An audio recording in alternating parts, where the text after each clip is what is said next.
বাংলাদেশের বর্তমান পরিস্থিতি এবং উৎকণ্ঠা আসলে এটা কিসের জন্য ঘটল? আসলে ছাত্রছাত্রীরা যে দাবি করেছিল এটা কি আসলেই যৌক্তিক, এবং সেই যৌক্তিক আন্দোলন কি কেন এরকম সংঘর্ষে পরিণত হলো? এই যে সাধারণ ছাত্রছাত্রীরা অসহযোগ আন্দোলন ডাক দিয়েছে, এই অসহযোগ আন্দোলন কি শুধুমাত্র এই প্রথম, না এর আগেও ঘটেছে? অসহযোগ আন্দোলন সেই 1919 সাল থেকে ঘটে আসছে। 1971 সালে বাংলাদেশে অসহযোগ আন্দোলনের ডাক দিয়েছিল, সেটার স্থায়ী হয়েছিল মাত্র 25 দিন। তারপর 1991 সালে ছাত্ররা আবার অসহযোগ আন্দোলন ডাক দিয়েছিল, তখন এরশাদ সরকারের পতন ঘটেছিল। এরপর বিএনপি কর্তৃক অসহযোগ আন্দোলনের ডাক দিয়েছিল, সেটা অবশ্য বানচাল হয়ে গেছে। আবার 2024 সালের 4 আগস্ট বাংলাদেশের সাধারণ ছাত্রছাত্রীরা অসহযোগের আন্দোলনের ডাক দিল। আসলে অসহযোগের আন্দোলন ডাক দিয়ে তারা কি বোঝাতে চাচ্ছেন? এই সরকার কি পতন ঘটবে? এই সরকার যে অন্যায় করেছে, এই সরকারের নির্দেশে যে অন্যায় ঘটেছে, সেটা কি আসলে সমাধান হবে? আসলে ছাত্রছাত্রীরা কেন অসহযোগের আন্দোলন ডাক দিল, এটার জন্য দায়ী কে? অবশ্যই বর্তমান সরকার, কারণ বর্তমান সরকারের কয়েকটি ল্যাঙ্গুয়েজের কারণেই এই পরিস্থিতি সৃষ্টি হয়েছে। তো হ্যাঁ ভিউয়ার্স, আজকে এই অসহযোগ আন্দোলন সম্পর্কে কিছু কথা, এবং অসহযোগ আন্দোলন দিলে একটা দেশের কতটুকু ক্ষতি হয় সেই বিষয়ের উপরে চমকপ্রদ তথ্য এখন আপনাদের সামনে শেয়ার করব। তো চলুন মূল প্রতিবেদনে।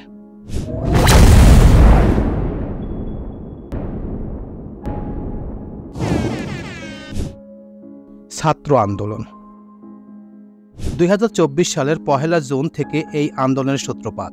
বাংলাদেশের ঢাকা বিশ্ববিদ্যালয়ের আশেপাশে ছাত্ররা কোটা আন্দোলন নিয়ে বিভিন্ন ধরনের শোডাউন দিচ্ছিল, এবং তারা সরকারকে জানাচ্ছিল যে এই আন্দোলন অর্থাৎ বাংলাদেশে যে কোটা পদ্ধতি চলছে সেটা বাতিল করতে হবে। এই নিয়ে তারা বিভিন্ন ধরনের শোডাউন, বিভিন্ন ধরনের গণমিছিল করছিল। কিন্তু বর্তমান সরকার সেটাতে কর্ণপাত না করে বর্তমান সরকারের বিভিন্ন এমপি মন্ত্রী খুবই বাজে ভাষায় গালিগালাজ করেছে, বিভিন্ন ধরনের হুমকি ধমকি দিয়েছে। এমনকি বাংলাদেশের প্রধানমন্ত্রীর সড়ক প্রতিমন্ত্রী ওবায়দুল কাদের কিছু ল্যাঙ্গুয়েজ, এত খারাপ ল্যাঙ্গুয়েজ ইউজ করছে।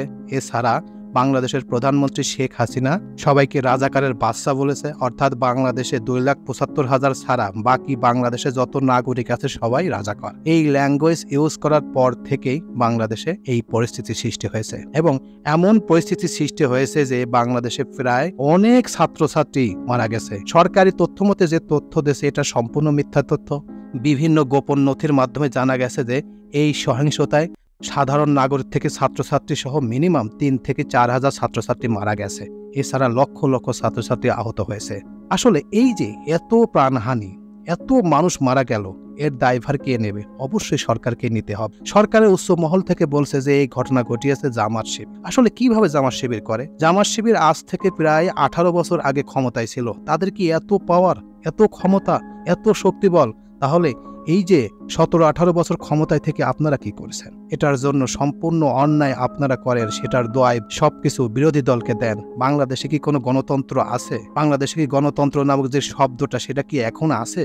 যদি বাংলাদেশে গণতন্ত্র নামক শব্দ থাকতো, তাহলে আমি 2009 সালে ভোটার হওয়ার পরে এখন পর্যন্ত একটা ভোট দিতে পারলাম না কেন? আমি কেন আমার পছন্দের প্রার্থীকে এখন পর্যন্ত নির্বাচিত করতে পারলাম না? বাংলাদেশে যেসব এমপি মন্ত্রীরা হচ্ছে তারাই কি বাংলাদেশে শুধুমাত্র উপযুক্ত ব্যক্তি? আর কি কেউ উপযুক্ত ব্যক্তি নাই? আমি মনে করি এই যে বর্তমান সরকারের খামখেয়ালি, এই যে বিভিন্ন অজুহাতে কয় মেগা প্রকল্প, বিভিন্ন উন্নয়ন, আসলে যে উন্নয়ন করেছেন 1 টাকার জিনিস 10 টাকা দিয়ে করেছেন সেটা উন্নয়ন। আসলে এটা কখনো উন্নয়ন হতে পারে না। এই যে এখন বিভিন্ন ধরনের লোন, বিভিন্ন ধরনের চাপ, এটা কিভাবে সামাল দেবেন? তাই আমি মনে করি বর্তমান এই যে আন্দোলন, এই যে বর্তমান যে পরিস্থিতির জন্য সম্পূর্ণ সরকার দায়ী, এবং সরকারের খামখেয়ালিপনার কারণে এই পরিস্থিতি সৃষ্টি হয়েছে। অসহযোগ আন্দোলন কি? ব্রিটিশ পার্লামেন্টে রাওলাট আইন পাশ হলে ভারতের ভাইসরয় ইম্পেরিয়াল লেজিসলেটিভ কাউন্সিল 1919 সালের 6 এপ্রিল সেই আইন বলবৎ করে।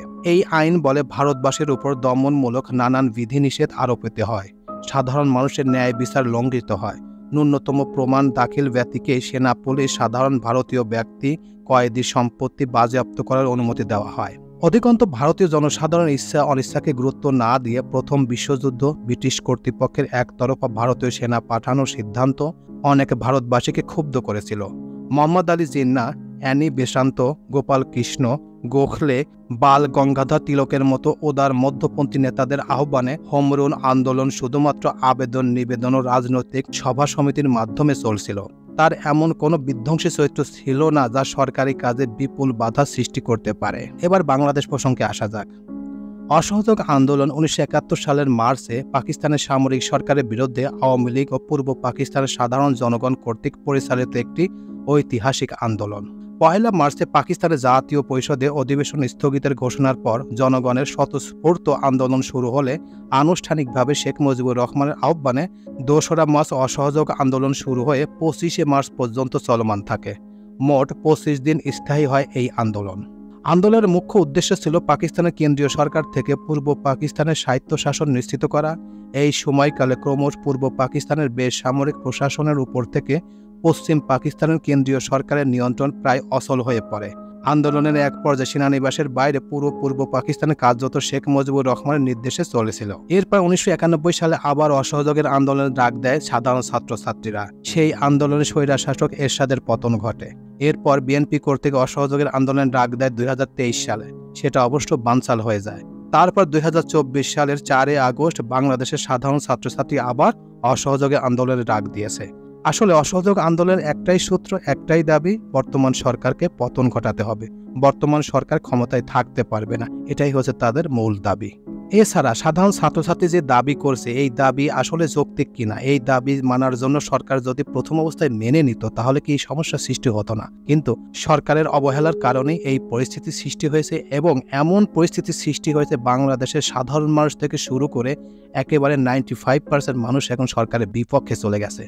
শুধুমাত্র সরকারের সাথে আছে তার সাঙ্গুপাঙ্গু, যেগুলো তার দ্বারা অনেক টাকা পয়সা লুট করেছে, অনেক টাকা পয়সা ইন্ডিয়ায় পাঠাইছে, অনেক টাকা পয়সা বাইরে পাঠিয়েছে, তারাই শুধু সরকারের সাথে আছে। তাছাড়া বাংলাদেশের সাধারণ মানুষ থেকে শুরু করে বৃদ্ধা বনিতা সবাই সরকারের বিপক্ষে চলে গেছে। অসহযোগ আন্দোলনের নির্দেশনাগুলি: কেউ কোনো ধরনের ট্যাক্স বা খাজনা দেবে না। বিদ্যুৎ বিল, গ্যাস বিল, পানির বিল সহ কোনো ধরনের বিল পরিশোধ করবে না। সব ধরনের সরকারি বেসরকারি প্রতিষ্ঠান, অফিস, আদালত, কল কারখানা বন্ধ থাকবে।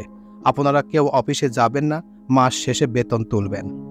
শিক্ষা প্রতিষ্ঠানগুলোর কার্যক্রম বন্ধ থাকবে। প্রবাসীরা ব্যাংকিং চ্যানেলে কোনো ধরনের রেমিটেন্স দেশে পাঠাবেন না। সব ধরনের সরকারি সভা, সেমিনার আয়োজন বর্জন করবেন। বন্দরের কর্মীরা কাজে যোগ দেবেন না। কোনো ধরনের পণ্য খালাস করবেন না। দেশে কোনো কলকারখানা চলবে না। গার্মেন্টস কর্মী ভাই বোনেরা কাজে যাবেন না। গণপরিবহন বন্ধ থাকবে, শ্রমিকরা কেউ কাজে যাবেন না। জরুরি ব্যক্তিগত লেনদেনের জন্য প্রতি সপ্তাহে রোববার ব্যাংকগুলো খোলা থাকবে। পুলিশ সদস্যরা রুটিন ডিউটি ছাড়া কোনো ধরনের প্রোটোকল ডিউটি, রায় ডিউটি, প্রোটেক্ট ডিউটিতে যাবেন না। শুধু থানা পুলিশ নিয়মিত থানার রুটিন ওয়ার্ক করবে। দেশ থেকে যেন একটি টাকা পাচার না হয়, সব অফশোর ট্রানজ্যাকশন বন্ধ থাকবে। বিজিবি নৌবাহিনী ছাড়া অন্যান্য বাহিনীর ক্যান্টনমেন্টের বাইরে ডিউটি পালন করবে না। বিজিবি ও নৌবাহিনী ব্যারাক ও কোস্টাল এলাকায় থাকবে। আমলারা সচিবালয়ে যাবেন না। ডিসি উপজেলা কর্মকর্তারা নিজ নিজ কার্যালয়ে যাবেন না। বিলাসদ্রব্যের দোকান, শোরুম, বিপণী বিতান, হোটেল, মোটেল, রেস্টুরেন্ট বন্ধ থাকবে। তবে হসপিটাল, ফার্মেসি, জরুরি পরিবহন সেবা যেমন ওষুধ ও চিকিৎসা সরঞ্জাম পরিবহন, অ্যাম্বুলেন্স সেবা, ফায়ার সার্ভিস, গণমাধ্যম, নিত্য প্রয়োজনীয় দ্রব্য পরিবহন, জরুরি ইন্টারনেট সেবা, জরুরি ত্রাণ সহায়তা এবং এই খাতে কর্তব্যরত কর্মকর্তা কর্মচারী পরিবহন সেবা চালু থাকবে। এছাড়া নিত্য প্রয়োজনীয় দ্রব্যের দোকানপাট বেলা 11টা থেকে দুপুর 1টা পর্যন্ত খোলা থাকবে। তো এই ছিল মোটামুটি আমাদের আজকের প্রতিবেদন। উপরোক্ত প্রতিবেদন থেকে যে তথ্যগুলো আমরা পেলাম, আসলে বাংলাদেশে যে অসহযোগ আন্দোলন সৃষ্টি হয়েছে এবং এই পরিস্থিতির সৃষ্টি হয়েছে, এটার জন্য সম্পূর্ণ সরকার দায়ী। সরকারের খামখেয়ালিপনার জন্যই এই পরিস্থিতির সৃষ্টি হয়েছে।